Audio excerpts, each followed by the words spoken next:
mga kababayan, Ma'am Sir, this is Jam, the Filipino channel lang niyo pong ikot. So today is October 11, 2025 at tayo ngayon ay papunta dyan sa may Eastwood,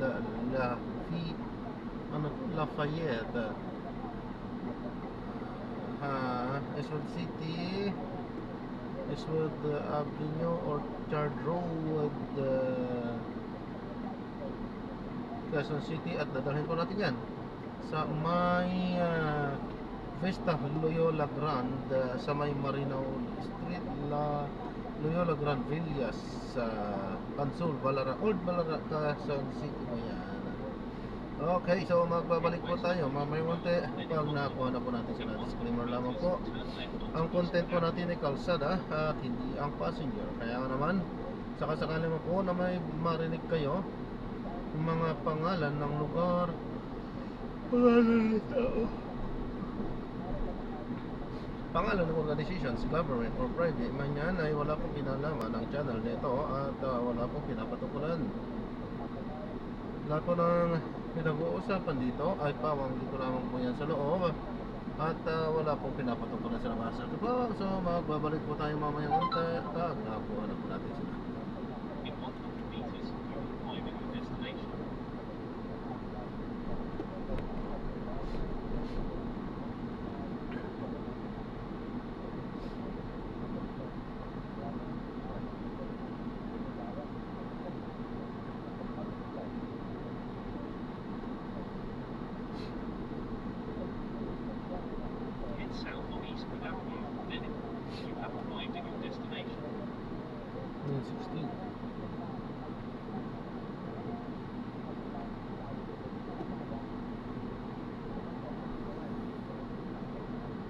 Lafayette, dito tayo.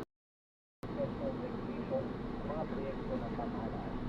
Nangunahan ang Continue straight on the first traffic light, then on the second traffic light, turn right. Paglagda sa memorandum of agreement, alali matiyak ng papatupad maayos ng mga legislative at mga infrastructure projects ng gobyerno. Nakasaad din sa kapatuan sa pagtutulungan ng dalawang ahensya sa pagbahagi ng impormasyon at pagbantay ng mga proyekto na hindi ng pagpataw ng parusa sa kasasakot sa posisyon ng Nubalya. Nangako siya si Chairperson Mora ng mabilis ang pagresolba sa mga reklamadong tutulong ng pag-ibig. Bilang suporta sa kampanyahan ng mga In 100 meters, para sa turn right at the traffic light. pagpapatupad ng mga programa ng pamahalaan. So ate, hindi lang sabihin tayo po dahil kaliwat pala ng ating pagkakaisip doon sa pag-aalaga sa ating mga kababayan na nasa dito. At tuloy-tuloy pa rin naman ang mga dapa, ang mga Continue for 600 meters, then keep left at the corner of C-5 Mollis on the highway towards Manila. South, continue straight at the first traffic light, then in 400 meters, keep left at the walang tigil. Kasi na, Continue straight at the first traffic light, dahil then in 400 kailangan meters, ng keep kaagapay left ng at ating mga kababayan. Hindi lang yung karamay, kaagapay. Kasi ano yung gagawin nila, kasi magkikita, ano may pinapakuha na tulong. So lahat yan ay pinaayos. Yes, sir. Mga services Yan. ng bawat ahensya naman. At balik na ang ating panawagan sa mga namumunod para magbigay ng karapatang tulong. Therefore, ang their compassion. Thank you, meron. At lalo sa pagkakasya, meron. So, yan po malalaman pa natin ang iba pang mga tulong na maabigay. Tamang ang tawag sa kanya, tamang mga tamang tulong para sa mga kababayan natin na apektuhan. Pero huwag po kayong sisisiyo ha. Magbabalik pa po ang action doon sa CCNF. Dahil meron na tayo mga kasama pagbalik natin. Kasi very right dito. Okay, huwag lang kayo aalis. In 300 meters, keep left at the corner onto C-5 Mollis on the highway towards Manila.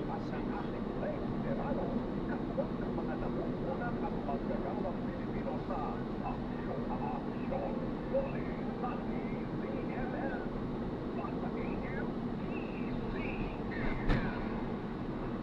Kapag alas 2 na, oras na magpagtuko ang kaagapay ng bawat pamilya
ito nung kasulat, pero parang relasyon lang, parang ito na yatang harapin itong aking employer dahil pumunta sa kalooban yung ginagawa nila sa akin. Yun ang problema. Kung yun ang yung problema, pwede meron naman kayong lugar para isulong yung mga problema na yan. Akala ko In kasi 200 wala. meters, keep left at the alternative avenue to In 100 meters, keep left at the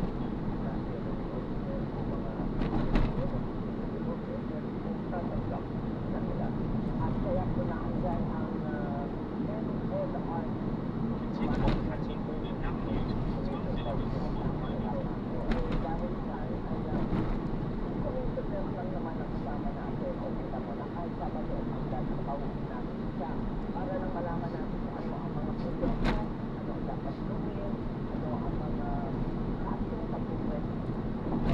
Sabi ko nga kanina bigyan ng dasyo, sabi ko na lang, kaya kasama mo natin sa umaga, kaya pakinig naman. Commissioner Fernandez daw, kasama na yung bala. Magandang umaga po, Fernandez. Kung dahil lahat ito, ang aming chairperson, Jake Salapitan, ang aming kasama commissioner, Jake Arthur, isang magandang umaga po sa dalawa, at makinig at magandang po. Good morning po, Commissioner. Pero yun ba ang mga commissioner mo ang mag-chairman na tinatawag gano'n? Ang mga commissioners po ay mayroon po aning na division, no? Tatlo at may isang division sa Kaya at may sa Pagkasinal. Overall, meron po 24 na commissioners. At ang aming mga labor arbiters saan po nagsisimula ang mga kaso ay nasa mga anim na po sa NCR at sa lahat po ng mga regional arbitration branches namin, meron po mga labor arbiters. At ang dami po nila ay depende sa dami ng kaso na tinatanggap ng kanilang rank o arbitration. Ang partner ng ating mga labor arbiters para nyo na mga judges sa mga normal na korte. Labor arbiter naman po ang tawag dyan kapag labor sabi namin dahil kung ating mga labor arbiters ang namamahal, sila ay matatatlo sa ating mga regional arbitration classes. All over the every region po meron.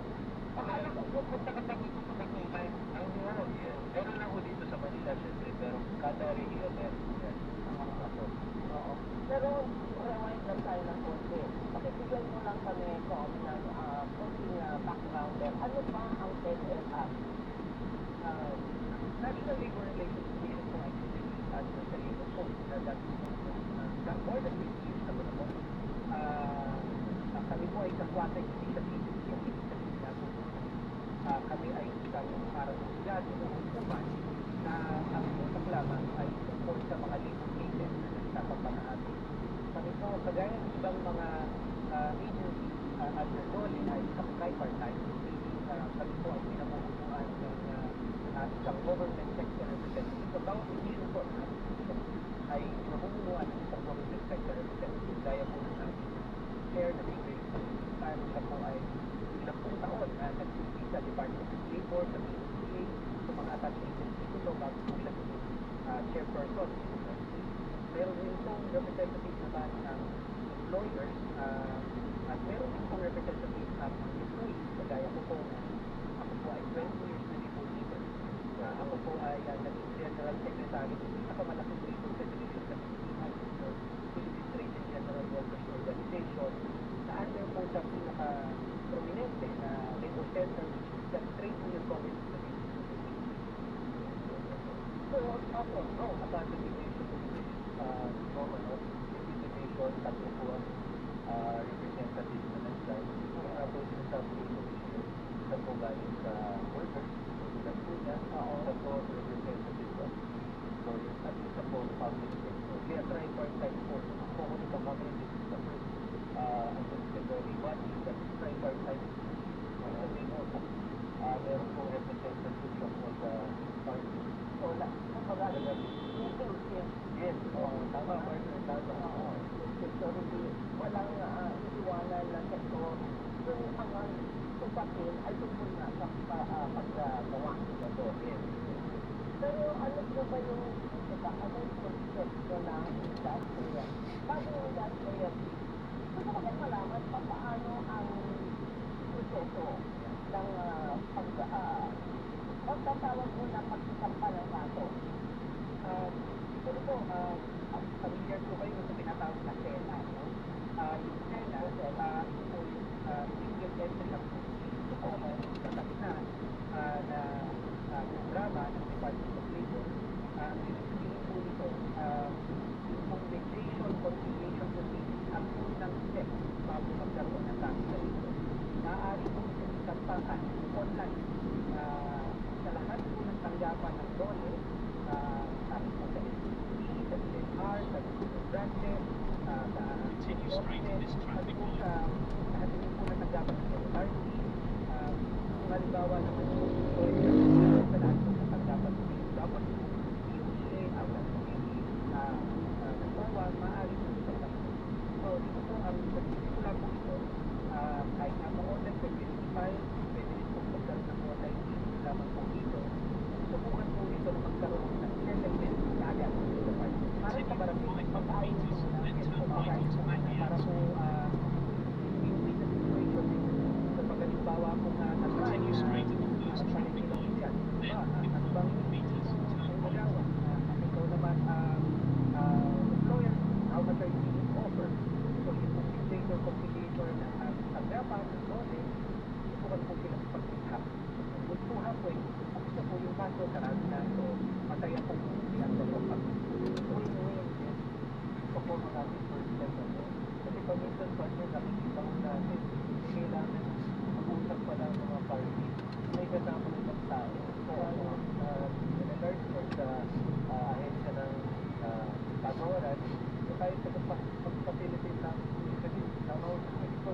Sa kanila naman magagaling ang settlement. Pero paminsan mas gusto yata nila kaya ito po ang ating proseso. At ito lang naman yung unang proseso.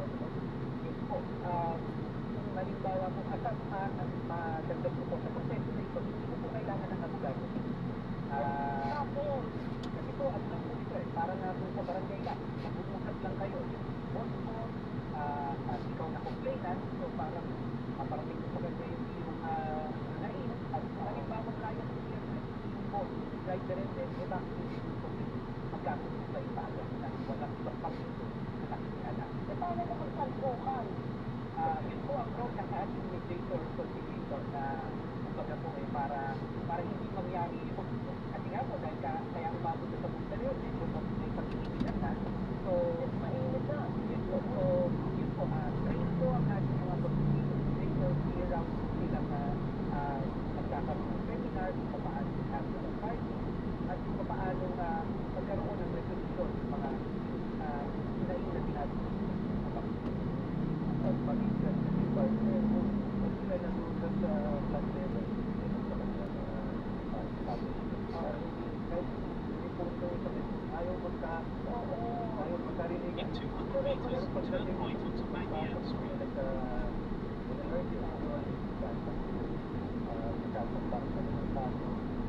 Doon lamang din naman ang pinag-uusapan nila sa loob ng mga Pilipinas. Dahil mo sa pag-uusap, pag-uusap pa rin, pagkain mo sa iba, madaling pakinggan ng mga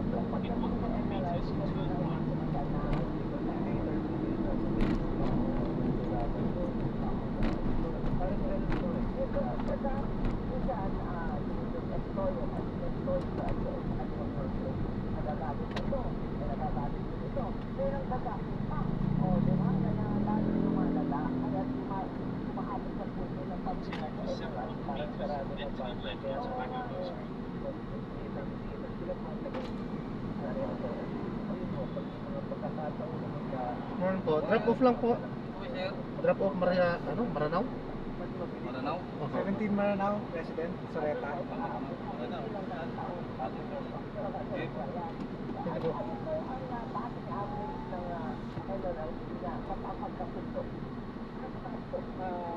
30% po ng mga kaso sa pena ay sumusok bago sa party. Kasi nga po, ang ganda po lang sa ating mga conciliators with years of experience po kumbaga parang, ako nag-Bicol, nagkakaroon sa ganitong pamamaraan. So, baka po pwede natin i-apply ito kasi sa experience ko, ganito yung nangyayari sa nakaraan. Baka pwede ito, tanggapin mo ito, tapos na-realize nila na baka hindi naging function yung sa transfer.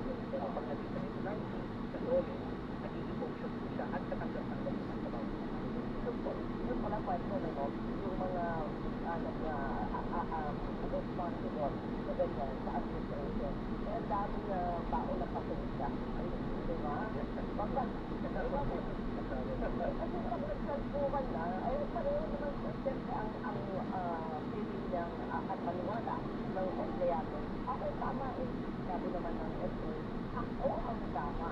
So dapat talaga yung mga argument nila, talagang may bahan na kasi Pinapaunawa partner ko ano bang kapatid. Kasi kung ano bang nararapat o ano bang sansandaling lang. kaya nga eh, pero ang ganun klaseng mindset, commissioner na ba't naman ako pupunta dyan, eh, pro-management yan. Talo ako lagi. Ganun. In 80 meters, turn left onto Mago Street. Perception yung kagaya po ng sinabi natin kanina. Balansado po sila yung tripartite In 40 meters, talaga po turn yung left. part-time. Makikita mo naman po na napakarami ng mga cases na nagpapalik yung labor at maraming mga monetary award na nag-ibig sa ating mga manggagana. Depende po Continue for sa 200 meters, then turn left. Drop off po, Maranao daw po. Number? 70. 17 Maranao. Ano po kayo, sir? Ano po? Ano po? Ano po gagawin po? President, Soreta. 70 Maranao. Thank you, sir. Yung mga desisyon at mga balik lang ako. So, after na sabihin mo natin na wala akong agreement. Yan, yung tao na ano na ho ang Nagmating ka agad. yes, parehas. Ang next step na dito din ay tinatawag na arbitration na po. Kasi kung nakapag-litigation, so ito po arbitration na. So, mapupunta na po sa dito arbitration na tao. Ito pa kailangan na po personal na pupunta ng tao sa tanggapan. Kasi ito meron na po mga legalidad na kailangan sundan. At ito po, kung hindi pa rin po magkasundo, ang proseso sa NLRC ay tinatawag na summary. Ang ibig sabihin po In ito, 80 meters, turn left onto Mago Street. bago puro sa pagkakasing ng NLRC, meron po tayo tinatawag na Turn left. industry administration. Ang yung Court of Industry Regulation, under po siya sa division. Okay? So, ano nangyayari po, yung mga labor cases, nag-undergo nung parang almost na post-trial. Continue for 200 meters, then Parang you hindi will mga find your tao na destination. yung sa mga abogado na minana na ng abogadong bagong pasal, yung kaso ng tatay, nagpaharang pa sa anak, na hindi po mangyayari sa NLRC. At sa amin nga po, summary procedure, sabihin po nito, pag hindi pa po talaga nagkasundo ang mga partido, ang gagawin po In ng 80 meters, ay turn right protected at your class destination. yung nagsabihin ng police station. Sa Tapos, Academy siya. kailangan mo na ng abogado dito sa Facebook nito. Walang pa tayo Maaari flak yun. ng isang tao ang sarili niya. So, kaya niya naman, magpapasensya. Pero kung hindi niya po Ingat po, kailangan Tapos po. kuha na siya ng abogado. Pero, ito, ang ating constituency ay mga manggagawa at nawalan pa ng hanap buhay karamihan. Ito po.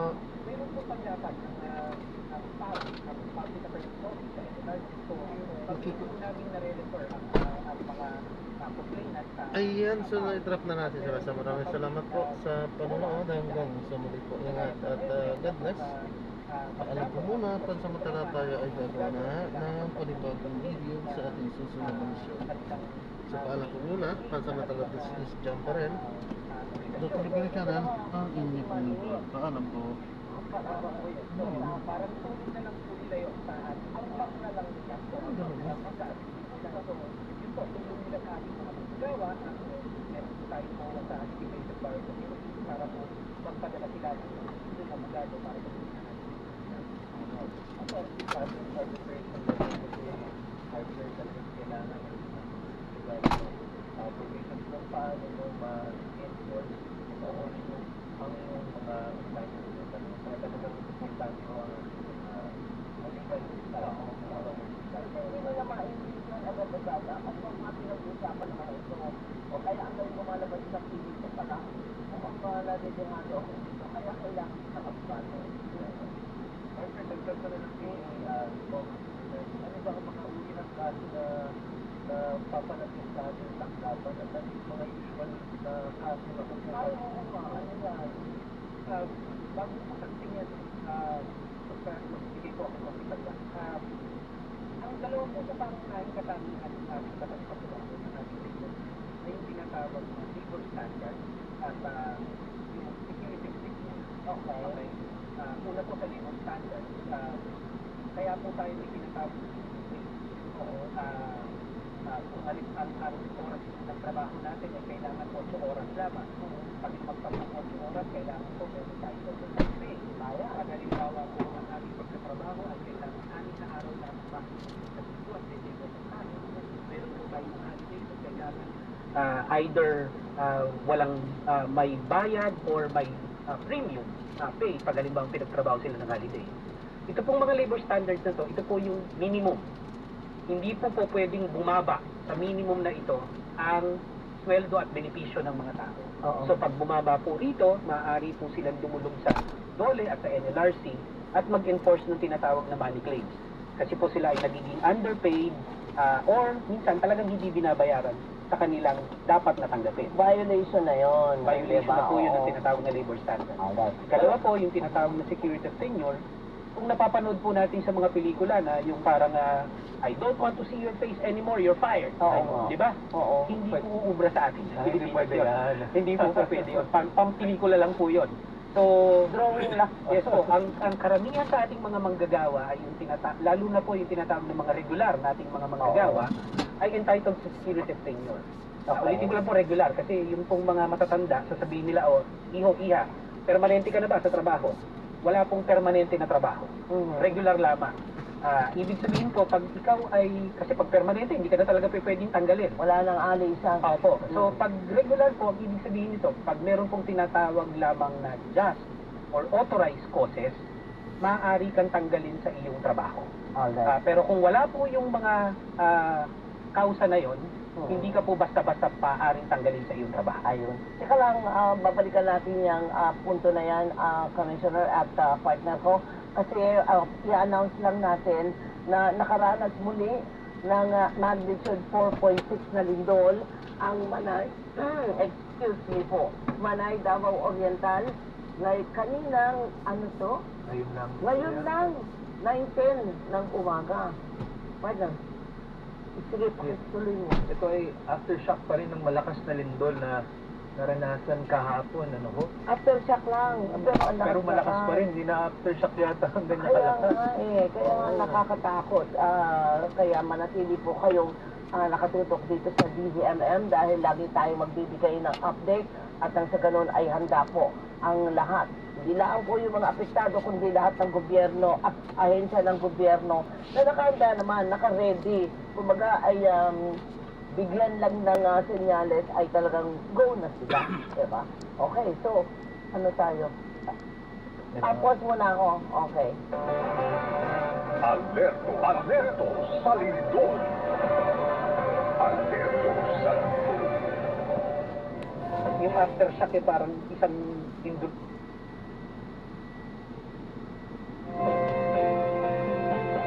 Tama ka dyan, Commissioner, yung aftershock, parang aftershock ng aftershock. Parang isang lindol na nga, di ba? Kaya nga, at pagka ganito po ang kinakaharap natin, huwag po natin kalimutan yung iba pa nating dapat bigyan ng pansin. Lalo na po, kasi ako meron akong kaunting soft spot doon sa mga manggagawa na talagang nai-stress na dahil lang magkakaso ba ako o hindi. Ang mahirap lang ako, hindi ko makakaya ang dekampaniyang abogado. Ayan, so na. na. May-drop na lang sino nakalimutan ko. Maraming salamat po. God bless. Paano po muna? Pansamantala po. Kailangan may